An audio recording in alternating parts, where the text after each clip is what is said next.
Alô, você que está acompanhando aqui o canal.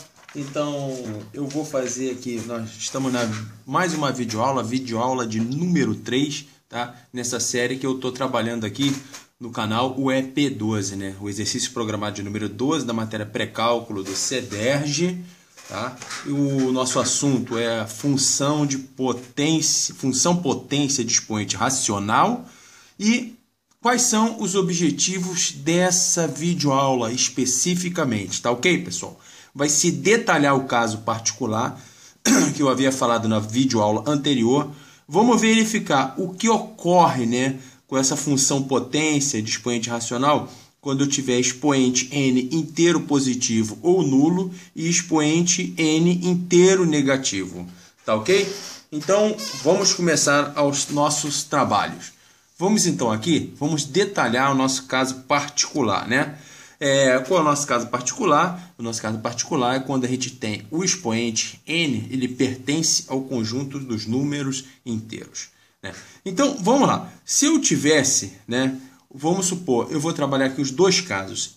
O meu x, minha base, meu n igual a zero, meu expoente n igual a zero e o meu expoente n igual a 1. Dentro dessa função aqui, ó, que eu tenho, f de x igual a x elevado a n.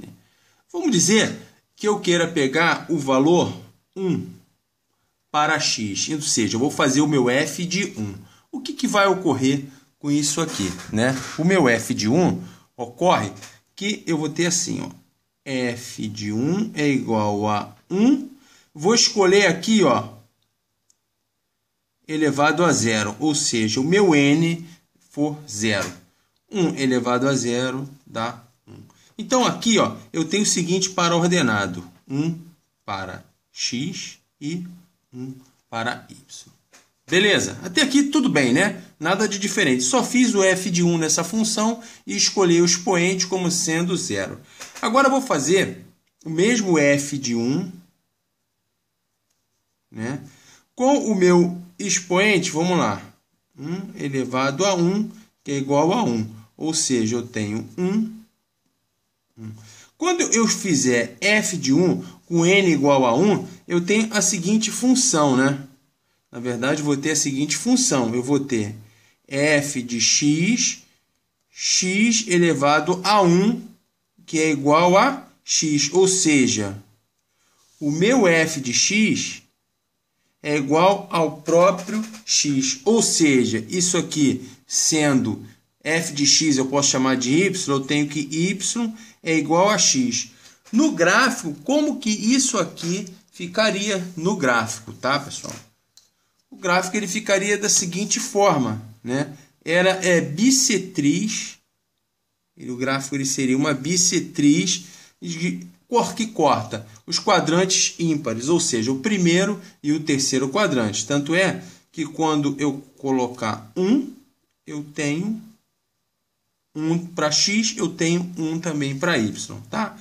Já no outro caso, com o meu expoente 0, né? Se eu fizesse assim, ó, meu f de x igual a x com n valendo 0 é igual a 1, ou seja, o meu f de x é igual a 1, ou seja, y é igual a 1. Isso aqui, ó, é uma função constante, tá? Uma função constante, o gráfico dela vai ser y igual a 1. O gráfico dela, ele vai cortar aqui, ó,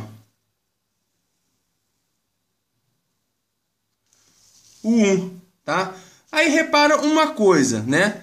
Que o que eu quero fazer, por que eu estou detalhando isso aqui?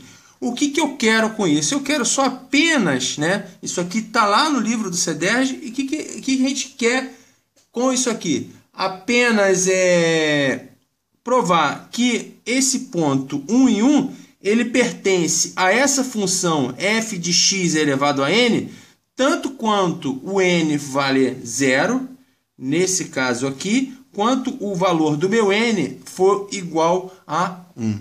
Entenderam? Então, com a base, né, eu joguei a mesma base, fiz o valor de n do expoente igual a 0 igual a 1. Nós vimos que nós chegamos numa função, né, que o y é igual a x, né, uma função, uma reta, e numa função y igual a 1, numa outra reta e que é constante. E verifiquei que tanto para 0, quanto para o expoente 0, quanto para o expoente 1, nessa função aqui, f de x igual a x elevado a n, nossa, falando demais, a garganta sempre arranha um pouco. O ponto, vamos chamar de ponto P, né? E P sendo 1 e 1, vale tanto para uma função quanto para outra.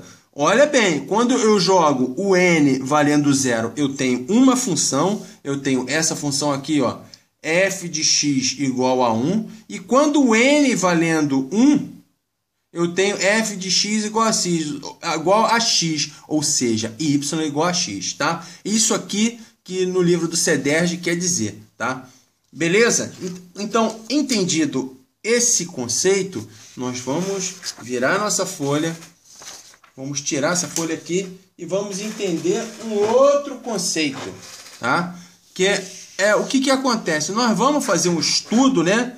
Dentro da ideia de função, estudando, vamos entender aqui, ó, o expoente n quando ele for inteiro positivo ou nulo. Ou seja, quando eu pegar um expoente maior do que 0 ou quando eu pegar um expoente nulo.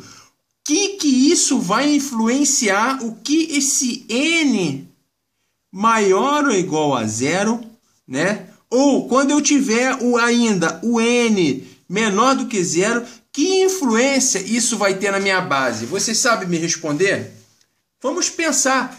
Antes de continuar, você pode travar essa videoaula e ir jogando valores. Escolhe uma base e vai jogando valores maiores ou iguais a 0 e menores ou iguais a 0, diversificando esses valores, que vocês talvez percebam o que vai acontecer. Bom, a gente vai estudar agora esse caso aqui, com o meu n maior ou igual a 0, né? Pegando esse intervalo aqui, ó, que vai de 0, inclusive o 0, até o meu mais infinito, tá? Então, vamos analisar somente esse caso aqui. O outro caso, com x menor que 0, vai ser logo em seguida, tá? Então, vamos analisar o caso agora, presta atenção, com n maior ou igual a 0, ou seja, quando eu tenho o expoente, né, pertencente ao conjunto dos números reais, números inteiros, números inteiros, o n está dentro dos números inteiros, tá? Tem que prestar atenção nisso, tá vendo que a gente voa facinho nisso aí, tá? E quando ele pega ou 0 ou maior que 0. Vamos analisar. Bom, vamos pensar o seguinte, nós temos a função, né? Ela é definida dessa forma, né? Aqui, meu f de x é igual a x elevado a n. Vamos dizer que eu escolha, já que eu tenho que escolher dentro desse universo x maior ou igual a 0, eu posso pegar qualquer número para jogar valores aqui para o x, para fornecer valores para x, ou seja, né, o x eu encaro como domínio da função. Então, qualquer valor para o domínio dessa função que seja maior ou igual a 0. Vamos escolher aqui o 2, tá? Vamos dizer que meu n é maior ou igual a 0. Então, eu escolhi o n 1, ou seja, ele é maior ou igual a 0. Como que ficaria essa função? Vamos lá. Eu ficaria aqui, ó, f de x é igual a x elevado a n. Portanto, se eu escolher x2, fazer o f de 2, na verdade eu estou jogando 2 na minha base e estou jogando elevado a n. O que ocorre? Eu tenho que o meu f de 2 igual a 2 elevado a 1, que é igual a 2. Olha só, normal, nada aconteceu, eu consegui resolver tudo certinho. Pessoal, atenção, aqui ó, eu dei uma voada, aqui é n, tá? Aqui eu estou falando do meu expoente n, tá? Maior ou igual a 0. Beleza? Só corrigindo isso aqui, tranquilão. né? Agora vamos fazer um outro exemplozinho. Vamos trabalhar isso aqui para a gente entender o que acontece. Vamos dizer que eu faça f, eu escolha x igual a 2, então eu faça f de 2. Vai ser igual a quanto? E só que o n eu vou escolher 0 para ele, né? O n pertence aos números inteiros, ele tem que ser, esse caso aqui, não é que ele tem que ser, nós estamos estudando o expoente inteiro positivo ou inteiro nulo, ou seja, o n ou ele é maior ou ele é igual a 0. Aí eu resolvi pegar o meu n0 e manter a minha base 2. Ou seja, fazer o meu f de 2. Eu entro com 2 no lugar de x. Então, a minha base vai ser 2 elevado a 0, que é igual a 1. Show de bola? Por enquanto, viu que conseguimos calcular, não tivemos nenhuma alteração. Vocês vão ver onde eu quero chegar com isso aqui, tá? Vamos dizer que agora eu mudei a minha base. Eu escolhi a minha base 0, tá? Então, vamos lá. Né? E o meu n ainda, o meu expoente aqui, ó, o meu expoente maior ou igual a 0, eu escolhi n10, né? Ele ou poderia ser tanto inteiro positivo, né? Ou seja, maior à direita do 0, quando ele pode ser o próprio 0. Então, eu escolhi aqui o meu n valendo 10 para o meu expoente. Então, se eu fizer o meu f de 0, eu substituo aqui, 0 vai ser minha base e o meu n vai ser 10. 0 elevado a 10. Quanto que dá? 0. Tudo tranquilo. Mas, e agora? Né? Eu vou até mudar a cor aqui da minha caneta. Se eu escolher a minha base 0, vamos raciocinar. E o meu n for menor do que 0, ou seja, se eu pegar um n menos 1 com o expoente n inteiro e negativo. Aqui, ó, o n menos 1, ele é inteiro e negativo, ou seja, o meu n, ele não estou mais trabalhando com ele com o n maior ou igual a 0. Eu estou trabalhando com ele agora n menor que 0. Vamos ver o que acontece? Vamos lá. F de x, eu não vou substituir o x por enquanto não, tá? É igual a x elevado a n, beleza? Só que eu escolhi para n qual o valor? Para esse n aqui, eu escolhi menos 1. Então, vamos lá. F de x igual a x a menos 1. Para mim resolver esse f de x aqui, vai ser o quê? Inverte-se a base, né? E troca o sinal do expoente. Aqui, ó. X elevado a 1, que é 1 sobre x. Beleza? Então, tá. Então, resumindo aqui, o meu f de x é igual a 1 sobre x.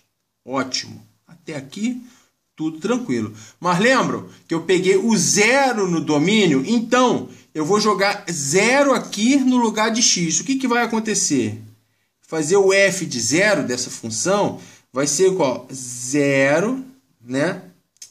Vamos fazer direto, né?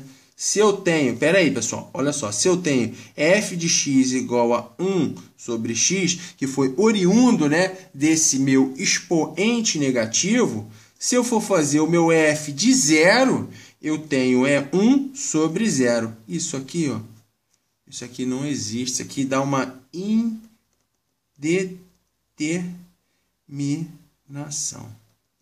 Então, pessoal, então aqui o caso particular, né, que ou seja, o meu expoente n, ele sendo um número inteiro, eu vi que ele pode ser inteiro positivo ou inteiro nulo, é um caso, tá? E ele pode ser um inteiro negativo, menor do que 0, né? Ou maior ou igual a 0 ou menor do que 0. Bom, o que a gente conclui, né?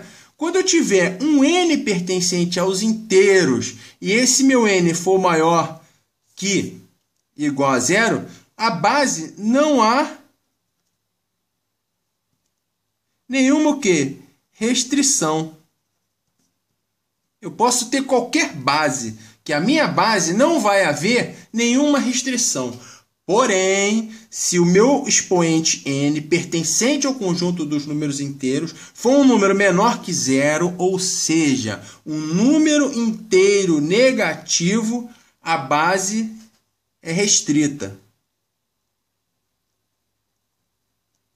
Ou seja, x elevado a n tem que ser diferente de zero, se somente ser x diferente de zero. Ou seja, o zero nunca vai poder entrar no meu domínio da minha função potência. O zero, quando o meu expoente n, no caso que for números inteiros, ele for menor do que zero, ou seja, negativo, a minha base ela fica restrita. Ela tem que ser diferente de zero, ou seja, o meu domínio dessa função tem que ser diferente de zero. Tá ok, pessoal? Eu não vou continuar essa série trabalhando em cima do EP12, tá? Eu não vou me alongar nesse vídeo, porque senão o vídeo vai ficar muito longo. Eu quero fazer as videoaulas por partes, explicando bem cada detalhe que está sendo abordado no nosso exercício programado de número 12 de pré-cálculo. Se você gostou dessa videoaula, se entendeu, dá lá o seu like, escreva seu comentário. Se você não entendeu, manda o seu comentário, que pode ser que a sua dúvida seja a dúvida de outro colega, e eu, dentro da medida do possível, eu vou responder, ou se não conseguir responder, eu faço uma outra videoaula para conseguir sanar essa dúvida do colega, tá? Então, tudo de bom, pessoal, até a nossa próxima videoaula, não percam!